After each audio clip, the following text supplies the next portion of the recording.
नमस्कार बंधुरा गौरीर किचेने सबाइके स्वागत। आज के आमी प्रेसार कुकारे खूबी कम समयेर मध्य नरम तुलतुले स्पंजी एकटा केकेर रेसिपि आपनादेर साथे शेयर करछि। तार साथेई थाकबे किछु टिप्स एबं ट्रिक्स जेगुलो फलो करले एकदम किन्तु नो फेल रेसिपि तैरी हबे। चलुन ताहले देरी ना करे चटपट करे देखे नेওয়া যাক। प्रथमेই आमी मिक्सिंग बोलेर मध्य 150 ग्राम चीनी निये निচ্ছি। চিনিটা ভালোভাবে গুঁড়ো করে নেব।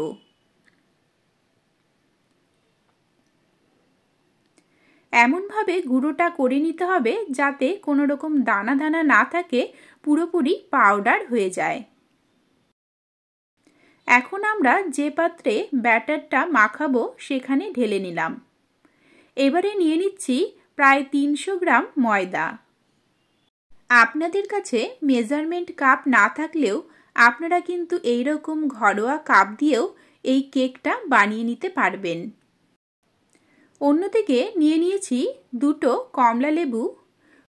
এগুলোকে কেটে নিয়ে আমি জুসটা বাইরে বের করে নেব। তবে হ্যাঁ, একটা জিনিস লক্ষ্য রাখতে হবে, বীজটাকে কিন্তু ভালোভাবে ছাড়িয়ে নিয়ে তারপরেই জুসটা তৈরি করবেন। প্রয়োজনে আপনারা ছাঁকনি দিয়েও ছেঁকে নিতে পারেন। এখন লেবুগুলোকে পাশে সরিয়ে রেখে আমরা কিছু ড্রাই ফ্রুট কেটে নেব। প্রথমেই কিছুটা কাজু বাদাম নিয়ে নিয়েছি। কাজু বাদামগুলোকে ঠিক এইভাবে দেখুন মাঝখান দিয়ে দু টুকরো করে নেব। এই রকম বড় বড় করে কেটে নিলে যখন আপনারা কেকের পিসগুলো কেটে নেবেন তখন খেতে গিয়ে কাজু বাদামটা মুখে পড়লে কিন্তু বেশ ভালো লাগে। এখন নিয়ে নিয়েছি কিছু আমন্ড বাদাম। আমন্ড বাদামটাকেও ঠিক একইভাবে আমরা দু টুকরো করে কেটে নেব। এখানে কিন্তু খোসা ছাড়ানোর কোনো প্রয়োজন নেই, কারণ কেকের সাথেই বাদামটা বেকড হয়ে যাবে, তখন কিন্তু আর কাঁচা লাগবে না। এখানে বাদামগুলো আপনাদের ইচ্ছে অনুযায়ী কম বেশি করে নিতে পারেন। এখানে নিয়ে নিয়েছি আমি মোরব্বা। মোরব্বাটাকেও বেশ সুন্দর করে ছোট ছোট পিস করে কেটে নিতে হবে।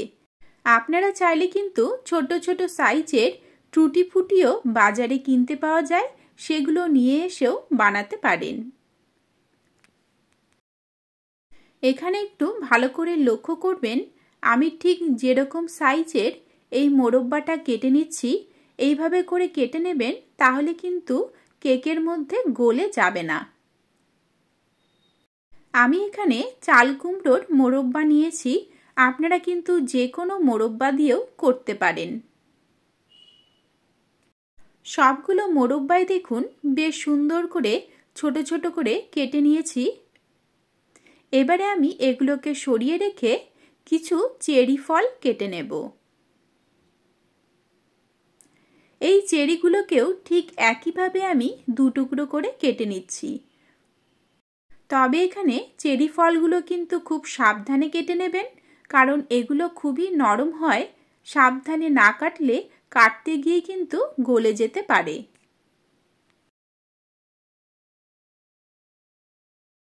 সবগুলো চেরি আমার এক এক করে কেটে নেওয়া হয়ে গেল।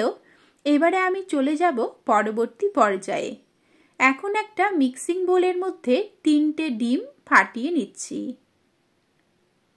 আমি এখানে যে পরিমাণ কেকের জন্য ময়দা নিয়েছি তার জন্য এখানে 3টে ডিমই কিন্তু প্রয়োজন।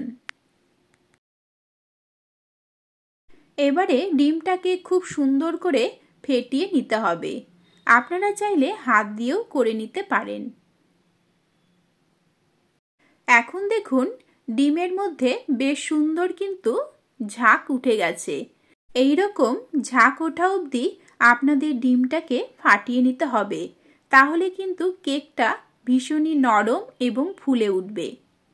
অন্যদিকে গ্যাসের মধ্যে একটা বাটি বসিয়ে কমলা লেবুর রসটা এর মধ্যে দিয়ে দিলাম। দিয়ে দিচ্ছি কেটে রাখা সমস্ত ড্রাই ফ্রুট। এবারে গ্যাসের ফ্লেমটা মিডিয়ামে রেখে কন্টিনিউয়াসলি নেড়ে যেতে যেতে আমরা এই কমলা লেবুর রসটাকে গাঢ় করে নেব। এইভাবে গাঢ় করে নিলে ড্রাই ফ্রুটের ভিতরেও কিন্তু কমলা লেবুর ফ্লেভারটা ভালোভাবে ঢুকে যায় এবং বেশ খানিকটা নরম হয়ে আসে। দেখুন ঘন হয়ে এসেছে, এবারে নামিয়ে নিলাম। অন্যদিকে ময়দার মধ্যে দিয়ে দিলাম 1 টিস্পুন বেকিং পাউডার এবং হাফ টিস্পুন বেকিং সোডা। শুকনো অবস্থাতেই এগুলোকে খুব সুন্দর করে নেড়েচেড়ে নিয়ে মিশিয়ে নিতে হবে।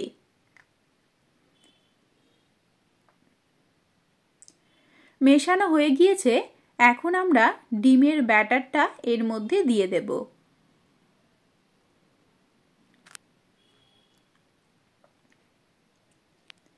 এখন আমি খুব সুন্দর করে নেড়েচেড়ে নিয়ে মিশিয়ে নেব। এই মেশানোটা কিন্তু একটু হাতে সময় নিয়ে বেশ খানিকক্ষণ ধরে মিশিয়ে নেবেন, তাহলে দেখবেন কেকটা কিন্তু খুবই নরম হয় এবং খুবই ভালো ফুলে ওঠে। মেশাতে মেশাতে দেখুন ব্যাটারটা কিন্তু অনেকটাই হালকা হয়ে এসেছে। এখন আমি এর মধ্যে যে কমলা লেবুর রসটা বানিয়ে রেখেছিলাম সেটা দিয়ে দিচ্ছি।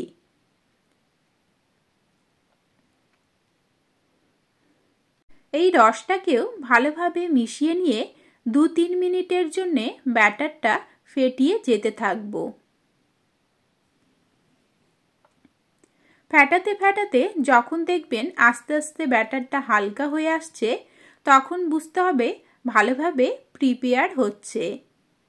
ব্যাটারটা এখনো অনেকটা ঘন আছে বলে আমি 2 টেবিল স্পুন হালকা গরম দুধ এর মধ্যে দিয়ে দিলাম। গরম দুধটা দেবার ফলে আমাদের বেকিং পাউডার এবং বেকিং সোডাটাও কিন্তু খুব ভালোভাবে অ্যাক্টিভেট হয়ে যাবে। এখন দেখুন বেশ সুন্দর ভাজ ভাজ হয়ে ব্যাটারটা নিচের দিকে গড়িয়ে পড়ছে। এবার আমাদের সর্বশেষ উপকরণ 2 টেবিল স্পুন সানফ্লাওয়ার অয়েল এর মধ্যে দিয়ে দিচ্ছি। আপনারা এখানে তেলের পরিবর্তে বাটার বা ঘি ব্যবহার করতে পারেন।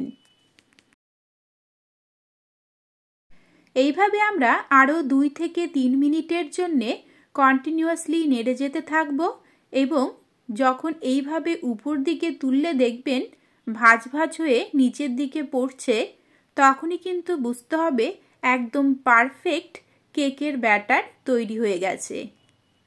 এখন আমরা যেখানে কেকটা বানাবো তার মধ্যে দিয়ে দিচ্ছি খুবই সামান্য পরিমাণে তেল।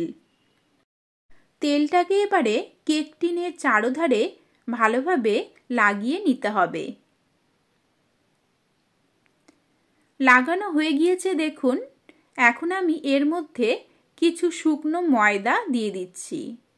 ময়দাটাকে ঠিক এইভাবে করে চারধারে লাগিয়ে দিতে হবে।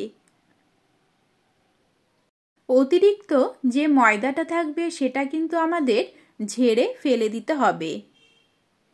এবারে এই কেক টিনের মধ্যে কেকের ব্যাটারটা দিয়ে দেব। আর হ্যাঁ, এখানে কিন্তু একটা জিনিস অবশ্যই মাথায় রাখবেন, আমি কিন্তু 300 গ্রাম ময়দাতে 150 গ্রাম চিনি ব্যবহার করেছি। এখন কেক টিনটাকে এইভাবে কয়েকবার ট্যাপ ট্যাপ করে দেব, যাতে ভিতরে কোনো এয়ার না থাকে। এখন কিছু ড্রাই ফ্রুটস এর মধ্যে ডেকোরেশনের জন্য দিয়ে দিচ্ছি। আমি এখানে ড্রাই ফ্রুটের মধ্যে ক্যাশিউ নাটস, আমন্ড নাটস এবং কিছু চেরি ব্যবহার করেছি। আপনারা কিন্তু নিজেদের পছন্দ অনুযায়ী ড্রাই ফ্রুটগুলো এখানে দিতে পারেন। অন্যদিকে আমি গ্যাসের মধ্যে একটা প্রেসার কুকার চাপিয়ে প্রেসার কুকারটাকে প্রথমে প্রিহিট করে নেব। এবারে একটা স্ট্যান্ড এর মধ্যে দিয়ে দিলাম। স্ট্যান্ডের উপরে কেক টিনটাকে বসিয়ে দেব।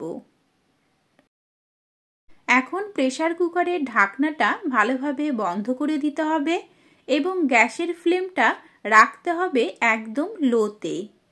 উপরে যে সিটিটা রয়েছে সেই সিটিটাও আমরা খুলে দিলাম এবং 40 থেকে 45 মিনিটের জন্য বেক হতে দিতে হবে। প্রায় 45 মিনিট পরে ফিরে এলাম। দেখুন কেকটা খুব সুন্দর করে বেকড হয়ে গেছে। এইরকম একটা টুথপিক দিয়ে ভেতরে ঢুকিয়ে দেখে নিতে হবে যে কেকটা তৈরি হয়েছে কিনা। কাঠির গায়ে কিছু লেগে থাকলে বুঝতে হবে এখনো তৈরি হয়নি, পরিষ্কার থাকলে বুঝতে হবে তৈরি হয়ে গিয়েছে। বের করার পরে দেখুন কেকটা কিন্তু চারোধার থেকে খুব সুন্দর করে বেক হয়েছে। তাহলে আপনারা কিন্তু প্রেসার কুকারে খুব সহজেই এইভাবে বানিয়ে নিতে পারবেন। কেক টিন থেকে কেকটা বের করে নেওয়ার জন্যে আমি প্রথমে চাকু দিয়ে চারপাশটা এইরকম করে নিলাম। এবারে একটা প্লেট কেক টিনের উপরে এইভাবে করে চাপা দিয়ে কেকটাকে উল্টে দিলেই খুব সহজেই কিন্তু টিন থেকে বাইরে বেরিয়ে চলে আসে। আপনারা এবারে ভালোভাবে লক্ষ্য করলেই বুঝতে পারবেন কেকের নিচের দিকটাও কিন্তু খুব সুন্দর হয়েছে, কোনো রকম পুড়ে যায়নি বা কাঁচা নেই। এবং সাইডটাও দেখুন খুব সুন্দর করে বেক হয়ে গেছে। এবং দেখুন কেকটা কতটা নরম এবং স্পঞ্জি হয়েছে। আমি এবারে আপনাদের একবার কেটে দেখাচ্ছি, তাহলে কিন্তু আপনারা আরো ভালোভাবে বুঝতে পারবেন। এক সাইড থেকে এইভাবে করে কেটে নিলেই আপনারা দেখতে পারবেন কেকটা ঠিক কতটা সুন্দর হয়েছে। তাহলে বন্ধুরা ভালো লাগলে সাবস্ক্রাইব করে নেবেন, লাইক, শেয়ার ও কমেন্ট করবেন। নমস্কার।